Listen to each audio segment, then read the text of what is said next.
In the end, all that remained of the cruiser force were HMAS Perth and USS Houston, who would return to Batavia on the afternoon of the 28th under the command of Captain Heck Waller. Alas, there would be no respite. That night, Waller was ordered by Helfrich to take Perth and Houston and make for the port of Tjilatjap on the southern coast of the island via the narrow and treacherous Sunda Strait east of Sumatra.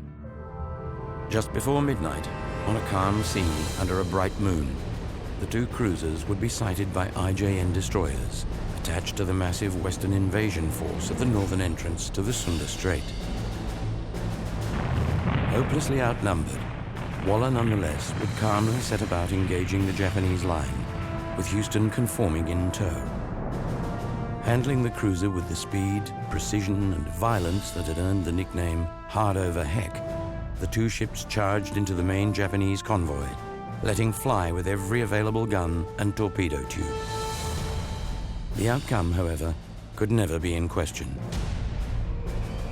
Pounded relentlessly by heavy gunfire, almost out of fuel, and with her ammunition lockers empty, Perth was now struck by the first of 4 long-lance torpedoes. On the bridge, Waller was heard to comment, "Christ, that's torn it," before issuing the order, "Abandon ship." Houston also was done for. Aflame, listing and spent, she would roll over and sink shortly after midnight, with the loss of 693 American personnel. Perth's casualties were similarly appalling. Of a ship's company of 681, 353 officers and men would perish that night.